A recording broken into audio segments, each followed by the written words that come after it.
Bismillahirrahmanirrahim. Assalamualaikum warahmatullahi wabarakatuh. Apa kabar anak-anakku yang ada di rumah? Semoga dalam keadaan sehat, selalu jaga imun dan imannya. Alhamdulillah pada hari ini bertemu kembali dengan Bu Arum pada pembelajaran IPA di level 9. Sebelum kita memulai pembelajaran pada hari ini, alangkah baiknya kita berdoa terlebih dahulu. Berdoa dimulai. Selesai. Anak-anakku, untuk hari ini kita akan mempelajari listrik dinamis kelas 9 pada bab kelima.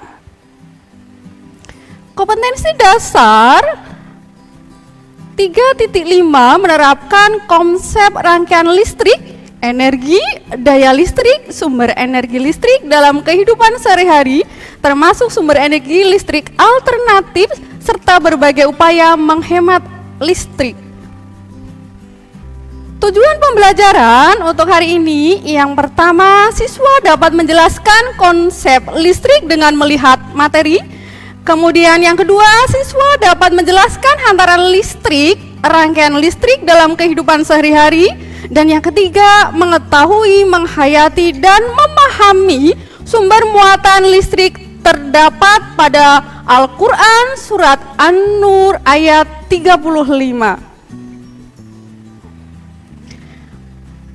Yang pertama, kita mau pelajari namanya konsep listrik dinamis, yaitu adalah arus listrik, kemudian hantaran listrik, rangkaian listrik, karakteristik rangkaian listrik, sumber arus listrik, sumber-sumber energi listrik, dan transmisi energi listrik. Ya, pernahkah kalian yang pertama menyalakan lampu di rumah, menyalakan kipas angin, menyalakan radio, menyalakan komputer, dan lain sebagainya? Bagaimana perlengkapan tersebut dapat menyala? Apa yang sebenarnya terjadi? Wah, bagaimana bisa seperti itu ya? Oke, kita akan mempelajarinya di listrik dinamis. Oke, coba lihat gambar yang ada di samping ya, atau di bagian atas. Nih, pada materi sebelumnya kalian telah belajar tentang listrik statis. Ada yang masih ingat ya? Wih, good job. Masih ingat ya? Oke, jika tabung A berisi air, terlihat ya di bagian samping ya, jika tabung A berisi air dan tabung B dalam keadaan kosong, apakah yang akan terjadi? Oh, hebat sekali ya. Air itu akan mengalir dari tabung A menuju tabung B, sehingga tinggi air di tabung A sama dengan tinggi air di tabung B. Oke, bagaimana jika seperti ini? Apakah yang akan terjadi? Jika tabung A itu berisi air dan tabung B dalam keadaan kosong, apa yang akan terjadi dengan posisi yang berbeda ya? Tabung A yang ada di bagian atas dan tabung B ada di bagian bawah. Ya, kalian hebat. Air akan mengalir dari tabung yang A menuju tabung yang B, sehingga tinggi air di tabung A itu lebih kecil daripada air tabung B. Ya, itu air akan berpindah semua ke dalam tabung B, ya. Apa yang bisa kita kaitkan dari peristiwa air dengan arus listrik? Ya, yang pertama dilihat nih, ada tabelnya. Untuk yang air, ada sumber air, untuk yang listrik, ada sumber muatan listrik. Kemudian, kalau air itu dapat mengalir ke bejana lain jika terhubung, kemudian listrik dapat mengalir ke perlengkapan listrik jika terhubung. Kemudian, jika air mengalir dari tempat yang tinggi ke tempat yang rendah, untuk bagian listriknya mengalir dari potensial tinggi ke potensial rendah. Kemudian di bagian air, sumber air dapat habis itu jika terpakai, tetapi untuk yang listrik, muatan listrik dapat habis jika terpakai. Ini ya arus listrik. Jadi arus listrik itu adalah aliran muatan listrik positif dari tempat yang potensialnya tinggi mengandung muatan listrik positif yang lebih banyak, ya, menuju ke tempat potensial yang lebih rendah mengandung muatan listrik positif yang lebih sedikit. Ya, bisa terlihat. Jadi aliran muatan listrik positif ini mirip dengan aliran air, yaitu mengalir dari tempat yang lebih tinggi menuju ke tempat yang lebih rendah. Muatan listrik dapat berpindah apabila terjadi beda potensial ataupun tegangan. Apabila beda potensial dipertahankan arus listrik yang mengalir. Di sini ada rumusnya untuk yang arus listrik, bisa terlihat ada I atau kuat arus, kemudian Q muatan listrik dibagi dengan waktu. Atau bisa menggunakan rumus yang bagian satunya ada di bawahnya, I sama dengan N, kemudian dikali dengan elektron dibagi T ataupun waktu. Kalau kita menggunakan rumus ini nanti biasanya menggunakan miliampere. 1 miliampere sama dengan 10 pangkat min 3 ampere sama dengan 0,001 ampere. Ya. Kita menentukan arus listrik dan arus elektron. Bisa terlihat pada gambar. Untuk arus listrik adalah aliran muatan positif dari potensial tinggi ke potensial rendah. Kemudian arus elektron adalah aliran elektron dari potensial rendah ke potensial tinggi. Ya. Jadi perhatikan di sini ada beda potensialnya atau baterainya, kemudian ada kabel yang terhubung, kemudian ada saklar. Kemudian ada lampu, ya, ini atau disebut dengan hambatan. Ya, seperti ini ya. Oke, berarti anak-anakku sudah memahami ya untuk yang arus listrik dan konsep arus listrik. Oke, kita lanjut ke selanjutnya. Yang kedua, kita membahas mengenai hantaran listrik. Benda-benda yang dapat menghantarkan listrik itu disebut namanya konduktor listrik. Benda-benda yang tidak dapat menghantarkan listrik itu disebut isolator listrik. Berat, kemudian tembaga, aluminium, karbon, dan besi itu termasuk bahan konduktor, ya. Kemudian sementara itu ada karet, kemudian ada plastik, kain wol, kayu, dan udara termasuk adalah isolator, penghantar yang buruk, ya, gitu. Kemudian di sini ada silikon, kemudian ada germanium, kemudian ada arsen, dapat bersifat sebagai konduktor maupun isolator. Tergantung pada suhunya, benda-benda ini disebut namanya semikonduktor. Hukum Ohm, ya, ini ada rangkaian listrik yang ada di samping, kita sederhanakan, ya. Untuk yang lampu, ya, lampu yang ada di bagian atas kita sebutnya dengan R atau hambatan, satuannya adalah ohm. Kemudian aliran arus dari positif kemudian ke negatif disebut I atau arus listrik, satuannya adalah ampere. Kemudian yang di bagian batu baterai atau disebut namanya beda potensial atau tegangan, ya, satuannya adalah volt. Oke. Hambatan dalam suatu pengantar dapat diukur menggunakan ohmmeter. Hambatan yang terdapat pada kawat penghantar dirumuskan sebagai berikut. Ada rumusnya ya, ada di samping, dilihat R sama dengan atau hambatan sama dengan hambatan jenis kawat penghantar. Kemudian ada panjang sebuah kawat penghantar, kemudian dibagi luas penampang penghantar atau luas penampang kawat penghantar, gitu ya. Bisa dipahami, Solehah? Oke, kemudian kita lanjut ke aliran atau rangkaian listrik.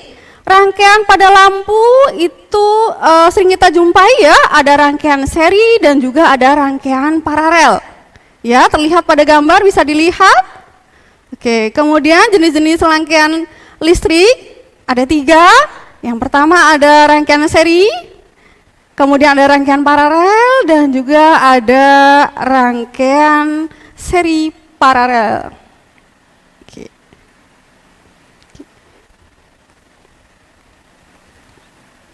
Ini adalah rangkaian paralel. Ya, bisa dilihat, bisa diamati, sambungannya tidak sejajar, ya, atau tidak seri. Ya, ada di atas dan ada juga di bagian sawah dan juga ada di bagian sampingnya. Oke, apakah ketiga ampere meter menunjukkan angka yang sama pada rangkaian bercabang atau tadi terlihat pada gambar sebelumnya atau rangkaian paralel? Jumlah kuat arus listrik yang masuk pada titik cabang sama dengan jumlah kuat arus listrik keluar dari titik cabang, atau sama dengan jumlah I masuk sama dengan jumlah I keluar, atau kita biasanya menyebutnya dengan hukum Kirchhoff, ya. Ini ada rangkaian penggantinya. Oke. Mengganti rangkaian listrik paralel. Dilihat pada gambar ada hambatan 1 yang letaknya ada di atas, kemudian hambatan 2 yang letaknya di bagian bawah. Berarti tidak seri ya, seperti tadi kita menggunakan rumus 1 dibagi hambatan total sama dengan 1 dibagi hambatan 1 ditambah 1 dibagi dengan hambatan 2. Ini berbeda dengan tadi yang rangkaian seri. Ini untuk yang rangkaian listrik seri paralel, bisa dilihat hambatan total sama dengan R1, hambatan 1 ditambah hambatan 2 dan 3, atau disebut hambatan pengganti boleh, di mana 1 dibagi R2 23 atau hambatan pengganti itu sama dengan 1 dibagi R2 atau hambatan kedua ditambah 1 dibagi R3 atau hambatan ketiga. Seperti itu ya.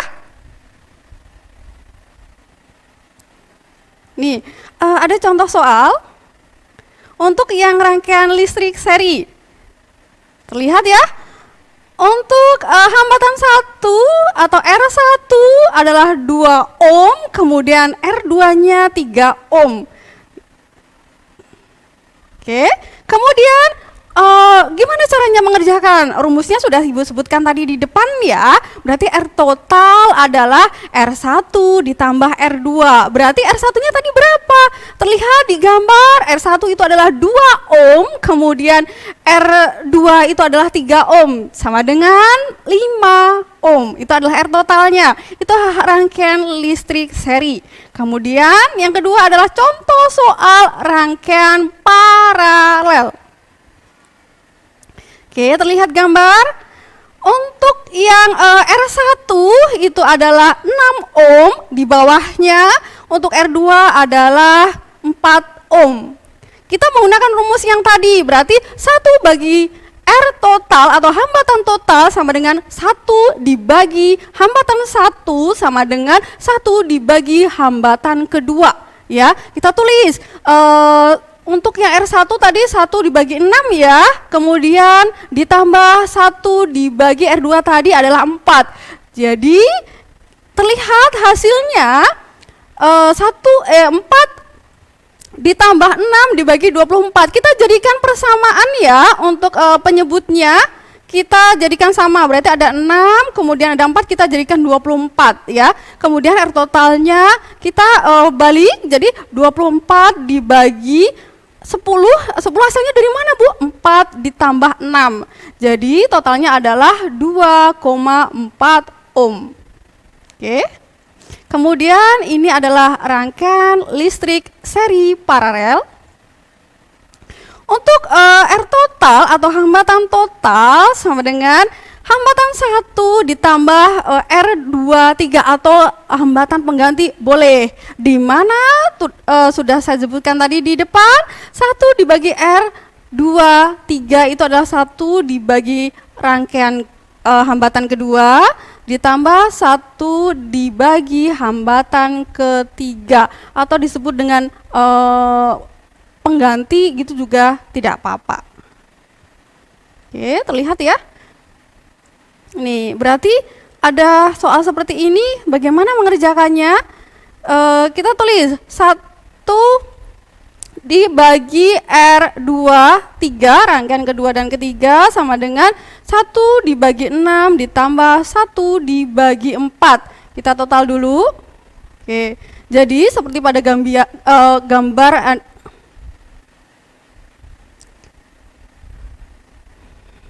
rangkaian listrik seri paralel terlihat ya pada soal. Itu rumusnya R total sama dengan R1 ditambah rangkaian 2 dan 3, di mana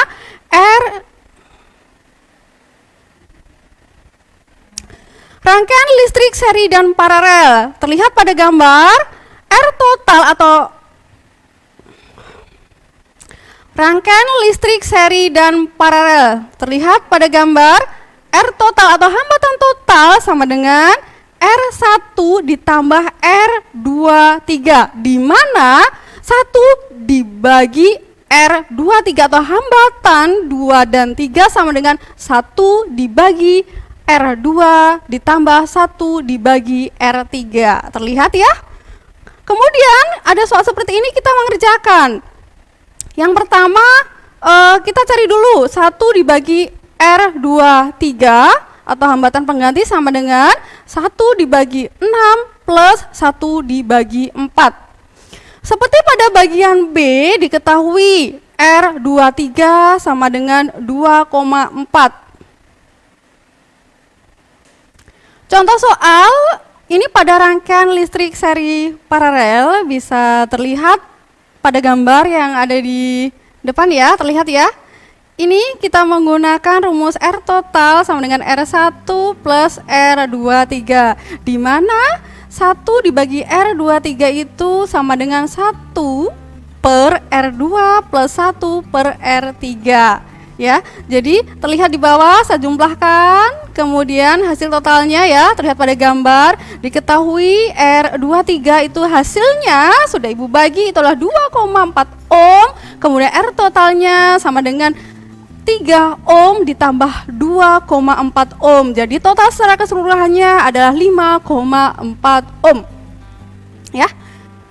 Ini nanti anakku di rumah silahkan dikerjakan ya. Ini merupakan bagian dari tugas nih ya. Nanti carilah R total, hambatan total dari setiap rangkaian. Ini ada contoh soal dari rangkaian listrik seri ya. Ini yang bagian sini ya, terlihat ya. Kemudian di sampingnya ada rangkaian listrik paralel, juga terlihat di sampingnya. Oke, nanti anakku silahkan mencari hambatan total dari setiap rangkaian. Ya, contoh soal sudah Ibu berikan yang ada di bagian depan tadi. Ya, ini kemudian rangkaian listrik seri paralel. Oke ya, silahkan dicatat dulu, boleh ya. Nih. Untuk laporan tugas, tadi kan ada 3 soal ya, gitu. Nanti silahkan dikerjakan di buku tulis IPA, kemudian dikirim di Google Classroom, kelasnya masing-masing. Nanti kita akan bahas di pertemuan selanjutnya. Tadi kita sudah mempelajari mengenai listrik dinamis. Di sini Ibu tampilkan ya, kita nanti akan mengetahui, menghayati, dan memahami ya sumber muatan listrik itu tertera pada Al-Quran surat An-Nur ayat ke-35 ya. Allah memberi cahaya kepada langit dan bumi. Perumpamaan cahaya Allah adalah seperti sebuah lubang yang tak tembus, yang di dalamnya ada pelita besar. Pelita itu di dalam kaca, dan kaca itu seakan bintang yang bercahaya seperti mutiara yang dinyatakan dengan minyak dari pohon yang berkahnya, yaitu adalah pohon zaitun yang tumbuh tidak di sebelah timur sesuatu dan tidak pula di sebelah baratnya, yang minyaknya saja dan hampir-hampir menerangi walaupun tidak disentuh api. Cahaya di atas cahaya berlapis-lapis. Allah membimbing kepada cahayanya siapa yang Dia kehendaki. Dari surat An-Nur ayat 35 ya, Allah adalah cahaya langit dan bumi, memberi petunjuk kepada semua makhluk yang tinggal pada keduanya. Beginilah perumpamaan hati seorang mukmin bila di dalamnya bersinar cahaya petunjuk. Allah membimbing kepada cahayanya yaitu Al-Quran siapa yang Dia kehendaki dari hamba-hambanya, dan Allah menjelaskan banyak perkara dengan membuat perumpamaan-perumpamaan, dan Allah maha mengetahui segala sesuatu, tidak ada sesuatu pun yang tersembunyi darinya. Anakku, nanti dengan mempelajari listrik dinamis ini, jadi anakku bisa menghayati, memahami, Masya Allah, Allah itu akan memberikan petunjuk bagi setiap hambanya. Oke anakku, mungkin cukup sekian pertemuan dari ibu. Kita akhiri dengan bacaan hamdalah bersama-sama. Alhamdulillahirabbil alamin.